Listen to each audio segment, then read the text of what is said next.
Hello, everyone, and thank you for tuning in. Welcome to the first Global Second STEM Talk that's part of the programming for the 2021 First Global Challenge, Discover and Recover. My name is Manisha, and I'm moderating today's talk.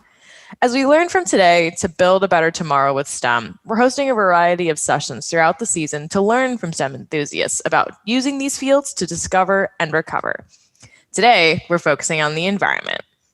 Joining us today is Joyce Msuya, the Deputy Executive Director of the UN Environment Program. Before joining the UNEP, she held numerous prestigious positions over 20 years at the World Bank in the field of international development, spanning corporate, strategy, operations, knowledge management, and partnership with diverse assignments in Africa, Latin America, and Asia. Today, we'll be hearing her insights on the environmental challenges that have resulted from the COVID-19 pandemic and what we can do to address these challenges in order to nurture a healthier world for us all. It's great to have you with us, Joyce. Thank you very much, Manisha, for having me, and greetings to all the participants who are listening in. I'm super excited about this conversation. Awesome. So we have a few questions that we're going to get through, and then we're going to hear from our teams. You ready to go? Super ready to go. But perhaps before we get into the questions, let me just express my deepest thanks to Jeffrey May, the president of First Global, for the invitation. But also I'm super excited as someone who studied STEM when I was younger to actually share perspectives with the participants. If I look at where the world is today, during COVID, but also post-COVID, I'm even a stronger believer of STEM as a field of expertise and future as we're looking into the post-pandemic recovery. So look forward to discussing the questions, Manisha. Over. Awesome.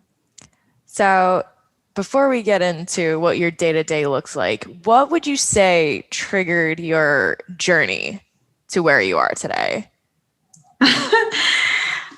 If I were to summarize what triggered my journey, and it has been somewhat of a non-conventional journey, I would point to three things.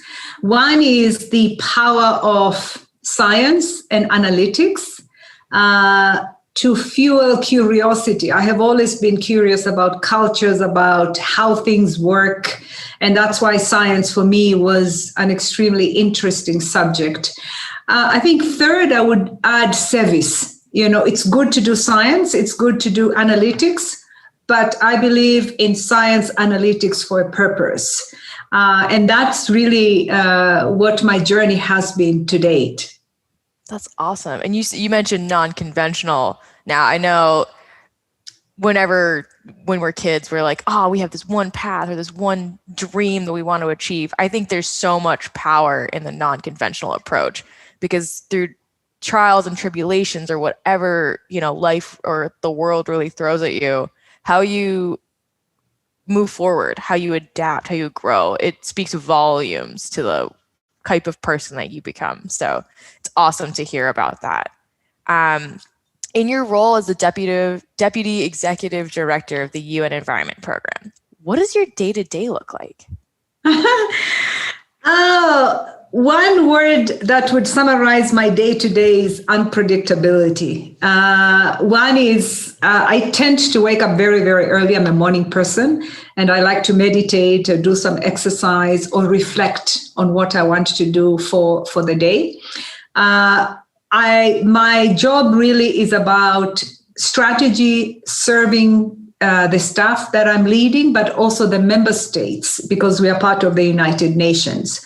So the day-to-day, if I were to summarize, would mean a lot of meetings with government officials, with partners who work with United Nations Environment Program, for example, private sector or civil society that is engaging on environment, indigenous communities. So lots of meetings with external member states, governments, but also stakeholders.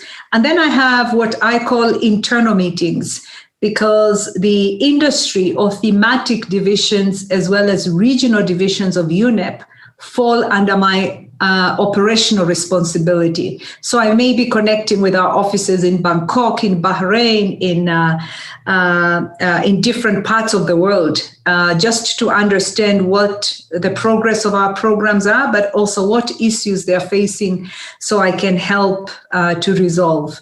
If I'm lucky, I get a lunch break, and we're all working from home. I'm actually in Nairobi, Kenya, so I like to go for a little walk just to get out of the chair. And then I have what I call thinking time. Usually that tends to happen in mid or late afternoon, where I read what is really happening in the environment space, because I've learned unless one is attuned to what is happening externally, it's very easy to be complacent with internal. And one area that I personally like is mentoring. I'm a beneficiary of mentors, and I love just engaging with youth. They infuse different energy to me. So I have long hours, usually 12 to 14 hours per day. And in the evenings, I dedicate my time with my family. I have two young adults, who recently graduated from a university in Canada, and a 17-year-old, and a husband. So I call the me family time, where we eat together, we talk together, but I also get a sense of the pulse of what is happening in my children's lives as well. And then I read, watch news in the evenings, scan the world from BBC, Al Jazeera, CNN, everything, just to get a sense of what is happening in the world, and walk my dog and go to bed. Now, I don't know about our viewers at home, but I'm certainly taking notes. I mean, you sound like you do so many cool things. And what really is resonating with me is that you have such an awareness to your surroundings and the people you work with, and the fact that you're so in tune with them. I'm so impressed. Like, I am just like, wow, I think this is incredible. Now, you said, you mentioned that you worked with, several different countries. Does that, in a non-pandemic world, require travel, or of course, organizing time zones, I'm sure, is a part of it right now, but. Oh, Manisha, that is an absolutely so relevant question. Before the pandemic, a month would not pass without me being on a plane and changing and going to this city and speak and or visit our programs in different parts of the world, or even going and meeting with partners that we work with, because UNEP is part of a wider system called the United Nations. So traveling to China, to the US, to Brazil, to Argentina, to all corners of the world,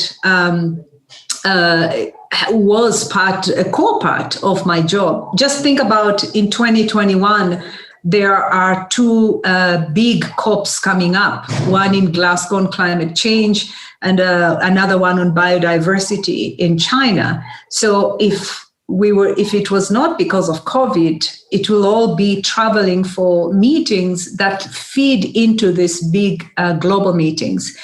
Two, because I oversee the operational heart of the organization, I have to connect with UNEP staff who are global. We have regional offices in Geneva, in Bahrain, in Panama City, Bangkok, and the Africa regional office is based here in Nairobi. So part of my job is also duty of care, making sure that our staff are well and our programs are actually responding to what the governments are.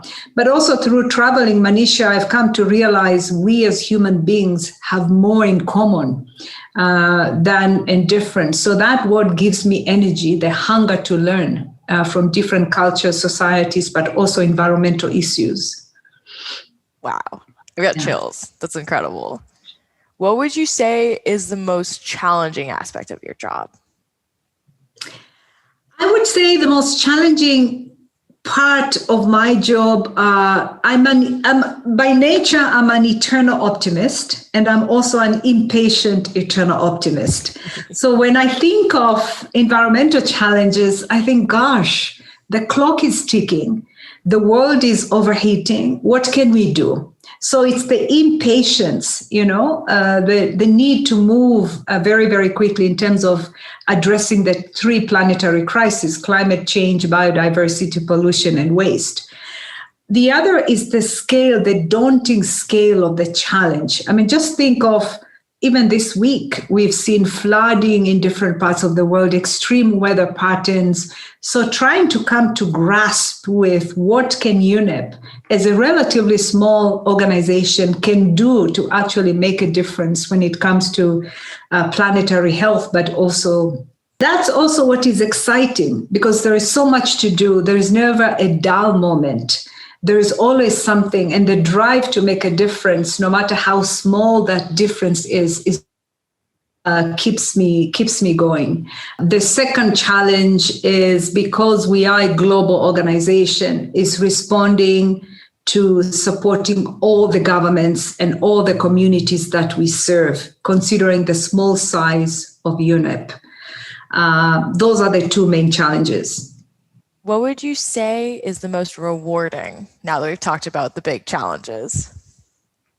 The most rewarding one is we are seeing increased awareness of environmental issues at all levels, from the villagers to the politicians. That gives me hope.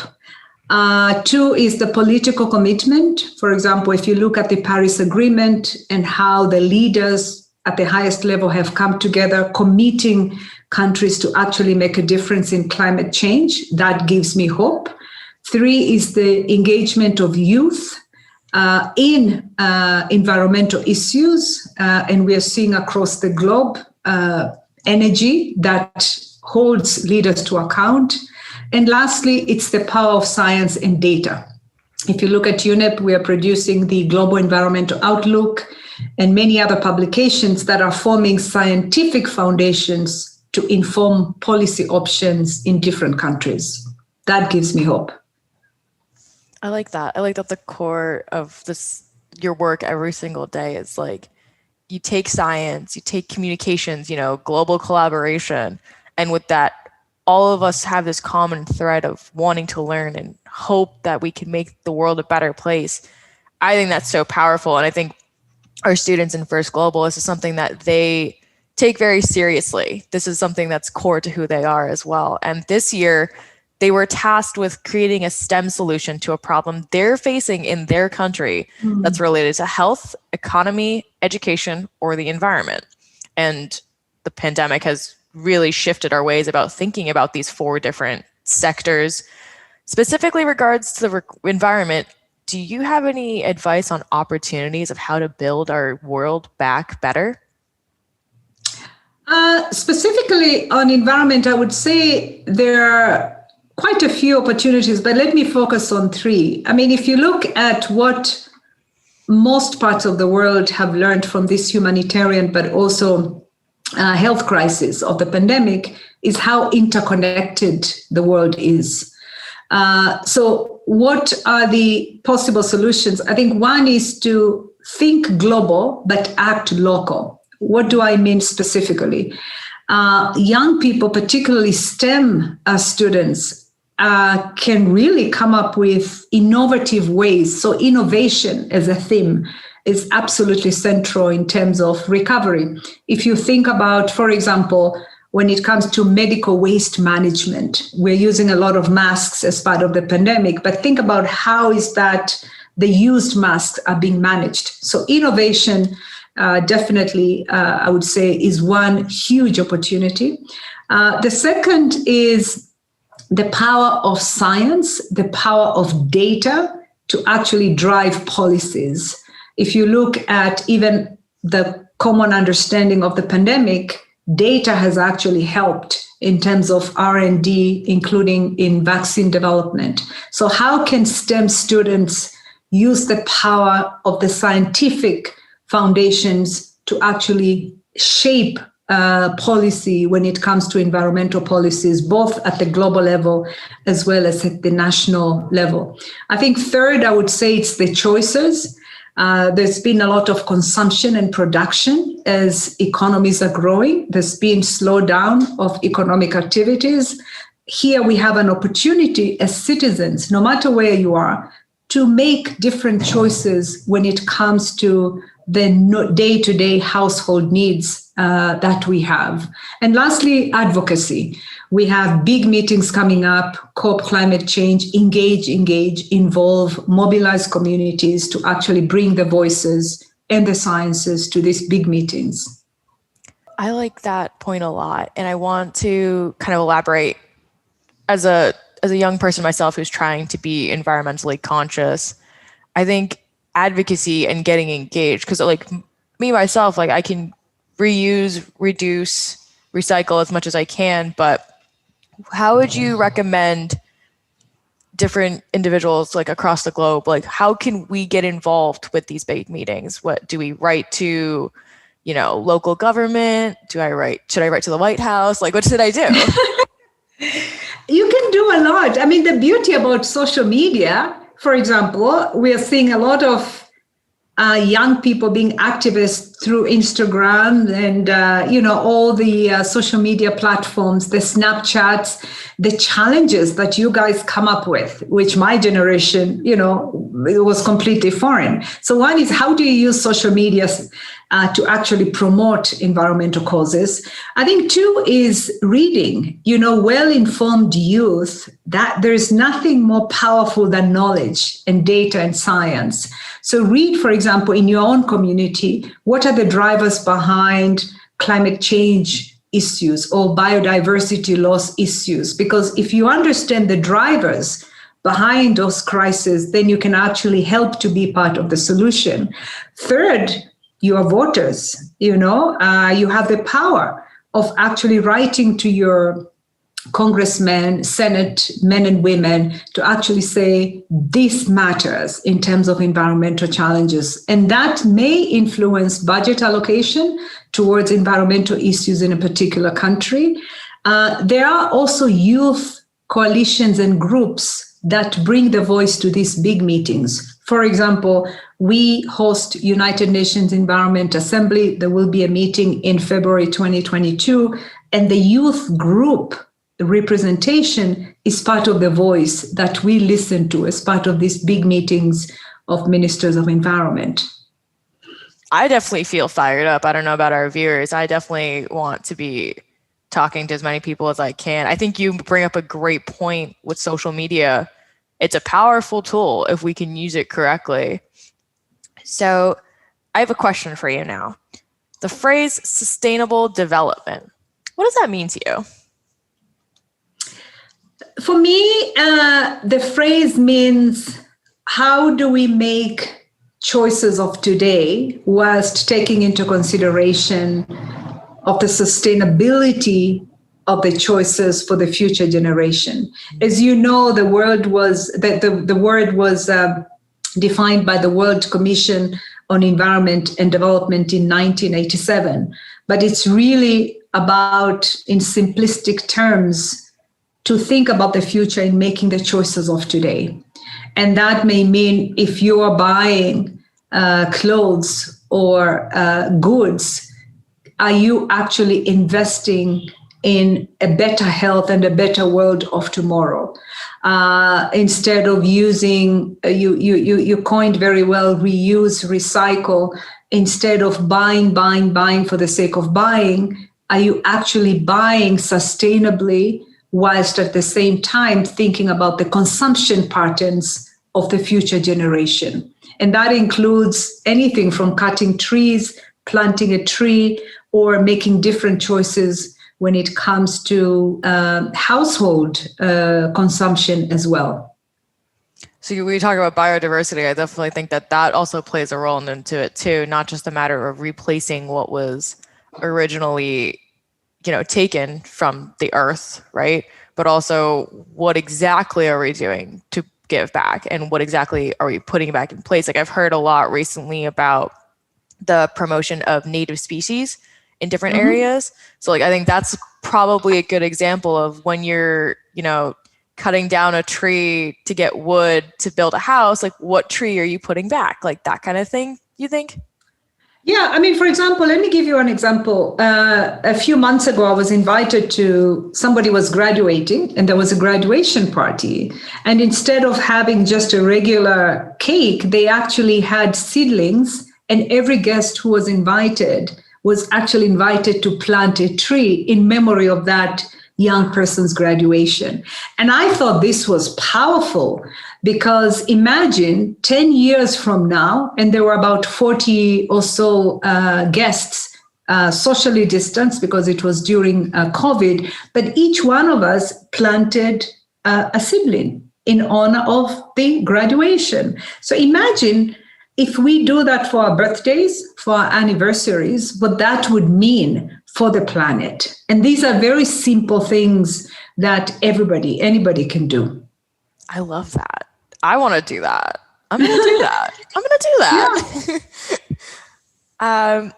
So now we've got some awesome questions for our first global team. So you're going to hear directly from the youth of our program. Are you ready? I'm ready. Awesome. I'm fired up. I'm excited. Let's go. So our first question comes in from Team South Africa. They ask, what led you to pursue a career centered around microbiology, immunology, and the environment? Okay. Good question that I get all the time. You know, when I was growing up in Tanzania, the choices were between sciences, law, or education, or engineering, actually. I'm simplifying. But what led me to focus on microbiology and immunology, I was very curious to know why do we get sick? What drives flus and what have you? And this was in the 80s in Tanzania. So I wanted to understand how viruses work. And this was during the time when HIV/AIDS was flaring up left, right, and center. So I wanted actually to make a difference by understanding and dealing with the viruses behind the diseases.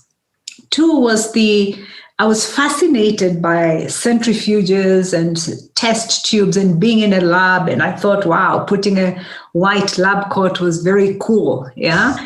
Because I had seen that in the movie. I never liked blood. So medicine for me was out. And this was as close to medicine as possible. What I didn't know was what the scientific foundations and the analytical underpinnings of my training would actually help me way years later to become a better leader. Even now, when I receive anything, I'm thinking like a scientist. What is the evidence? What data? Before I come up with a statement. So what drove me, in summary, is curiosity about what causes diseases, the desire to make a difference, and three, looking cool as a basic scientist in a lab. I love that. I love that story. That's awesome.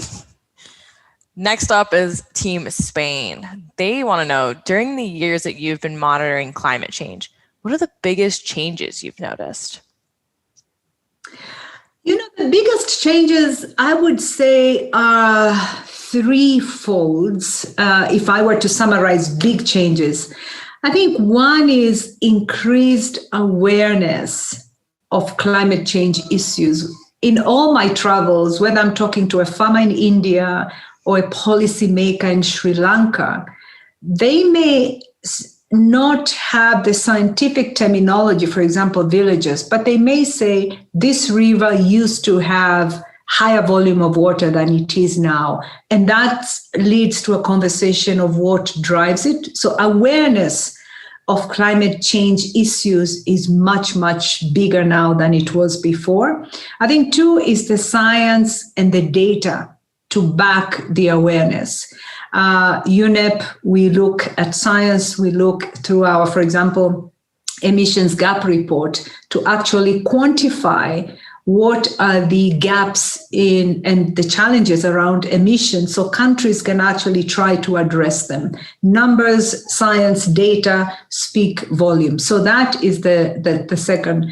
Third, I would say the political commitment. We're seeing the Paris Agreement is one example, but also we have, for example, this year, post-2020 biodiversity framework, where the world will come together and say, what do we do to protect our nature? So the policies and the political commitments is definitely the third. And lastly is cooperation. We are one part of the solution, United Nations Environment Programme, but there are many agencies within the UN, outside, private sector, NGOs, indigenous communities, youth, that are all coming together to address climate change issues. So those are the four big changes that I have seen. Honestly, that was a lot more positive than I was anticipating. Like I was, oh no, she's going to talk about how like all these things are like dying or like the earth's getting warmer. And just to hear that, like, despite all the bad things that we hear about climate change, that there is hope, that people are coming together, that we recognize that there are issues that we can fix and we can proactively do something about, that brings so much hope to me personally. And I'm sure it brings hope to our students as well. Yeah, but you're also raising a good point, Manisha. I mean, if you ask me, have we done enough? The answer would be absolutely no. Do we need to do more? Absolutely yes. Is the speed of our action sufficient? Absolutely no. But comparing to 10, 15 years ago, I mean, now people are much, much more aware of what climate change looks like through the floods and the tsunamis, biodiversity loss. So there is a bit of hope, but much, much more progress needs to be done, for sure. For sure. I agree wholeheartedly. I've even noticed it personally. Like I live in an area where the 4 seasons are very, strict. Mm-hmm. Okay, cool. It's going to be a lot of snow or it's going to be really hot. And lately it's just been, you can see the differences. And I'm sure across the world, everybody's experiencing something a little similar. So that awareness and then the drive to actually take action instead of just sitting idly, I think that's so important for sure. Yes. Speaking to local communities, Team Comoros, their islands are bearing the brunt of the world's plastic waste, washing up on their beautiful beaches. Now, what can be done to dispose of plastic waste sustainably? That's a very good question. We have been working, we have different programs on plastics. And the way we look at the plastic problem, whether it's on the beaches or lakes, one has to take the whole chain outlook, because if you look at most of what marine litter, what ends up in our oceans, 8 million tons per year of plastic, for example, a lot of it's land sourced. So we're trying to look at plastic from source, but also where it ends. What can people do? I think one is to really limit the usage of plastic on land. Pick metal straws rather than plastic straws. Reuse cups rather than plastic bottles if you can. We are seeing, for example, a number of countries now are banning the usage of single-use plastic bags, including here in Kenya. So that gives hope. Now, along the way to the ocean, there are different initiatives. We have, for example, we've worked with local communities, including, actually, most of the drive came from the villagers themselves or local communities themselves, where they do pick plastics from the oceans. And those initiatives are taking off at a scale because of increased awareness. But also more needs to be done both on the policy front. So what can people do? One is deal with the plastic at source, try and influence the policymakers in terms of choices as a country or as a community makes, whether it's the usage of plastic bags or other plastic products. Work with industries, because most of the plastics do come as secondary products, for example, from certain industries. Try and engage with them. But more importantly, at the household level, make choices that limit the use of plastics. My children, young adults, have for years, even before I joined UNEP, they pretty much advocated for no plastics in our household. So now whether I'm buying hangers or straws, we're looking at alternatives rather than using plastic. So there are little things that communities and individuals can do. It's a great point, for sure. It's something that I try to do, and I'm sure if it's possible for you to do it, I know our students will try and take action. Next question comes from Team Sri Lanka. What do you believe is the most important step that needs to be taken to reduce pollution generally? We're talking about the world coming together and saying, okay, pollution, let's tackle this. By the way, I really like Sri Lanka. One of the last trips I made pre-pandemic was to Colombo, and it's such a special country. I think what can we do? I mean, pollution most of it comes from waste. So really looking at the source of waste, whether it's medical waste, whether it's e-waste.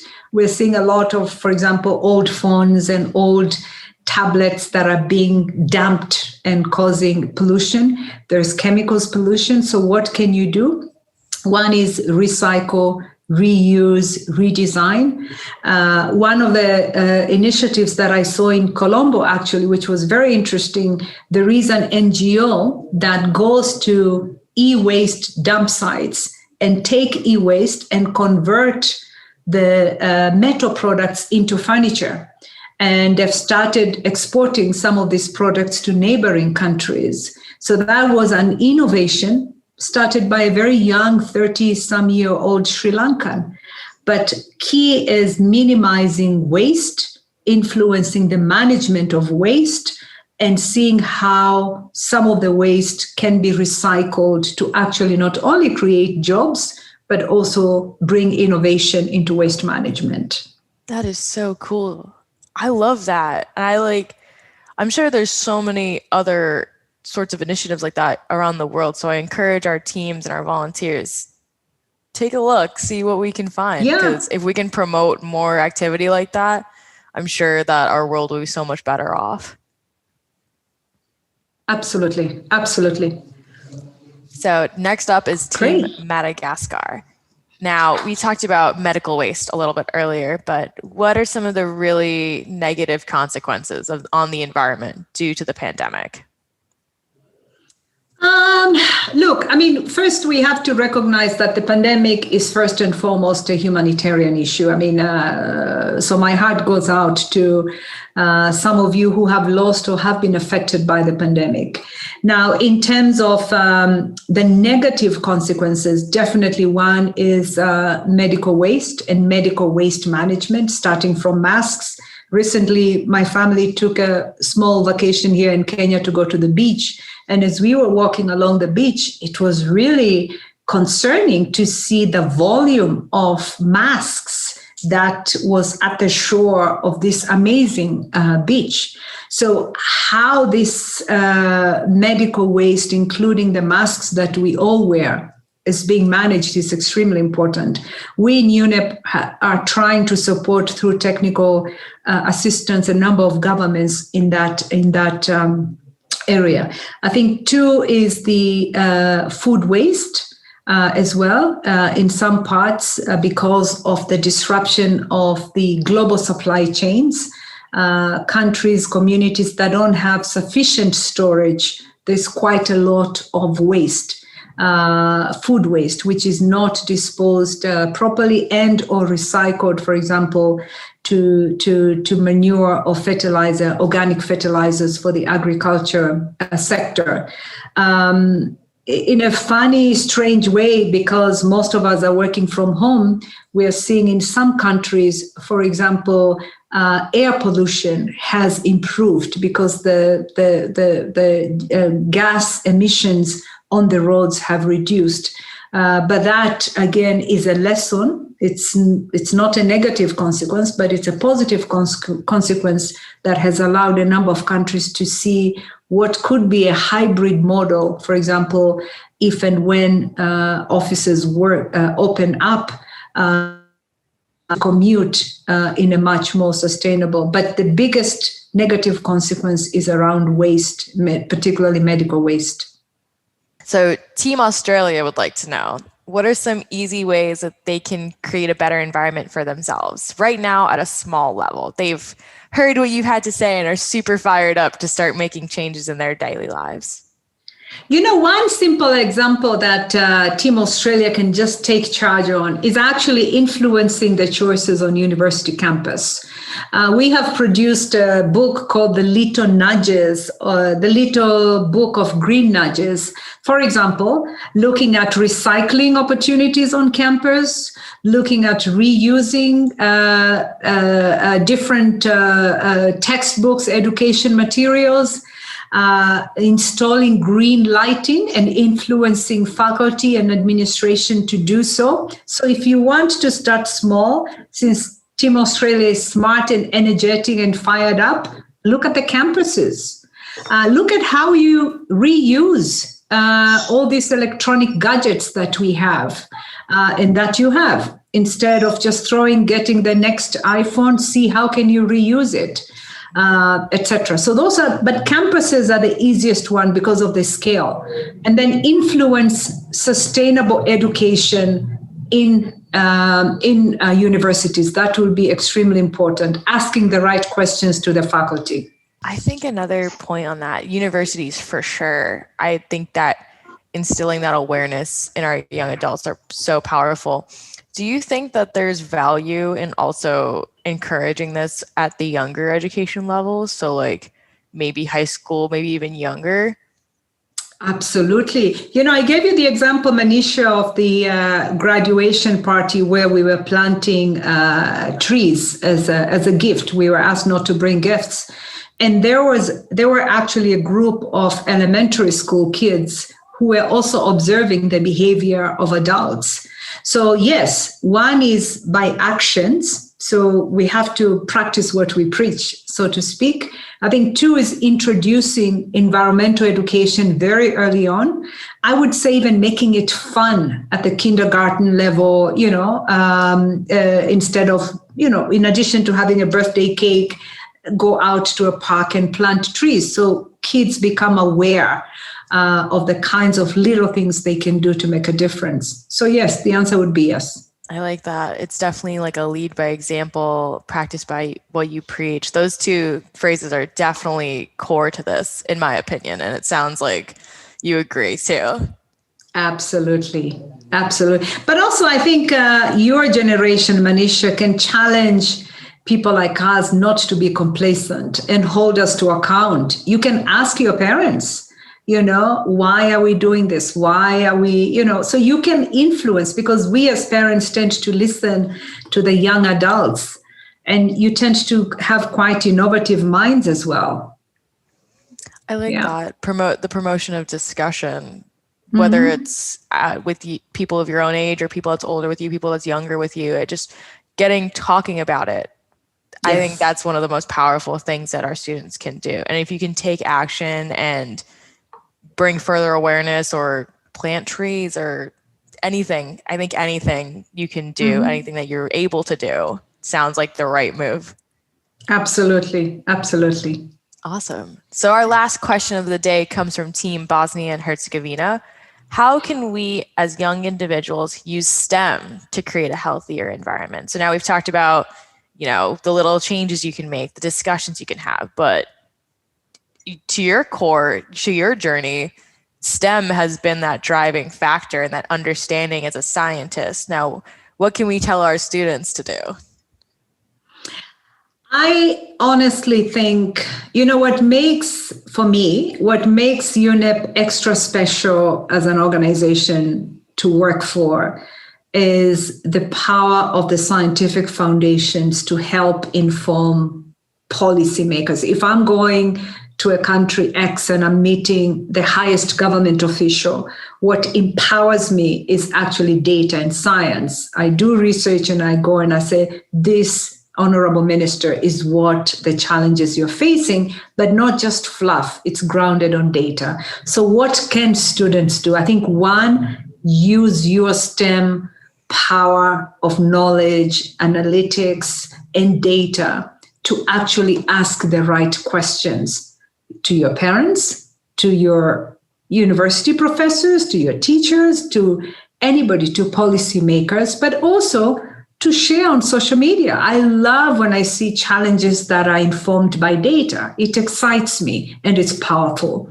I think second is speak to your families, to your communities, mobilize. The beauty that you have is the energy, the charisma, the tools that some older generation may not have. So use that constructively for mobilizing coalitions that may actually make a difference on environment. It may mean in planting trees, cleaning up the oceans, like what we've heard from some of the students, etc.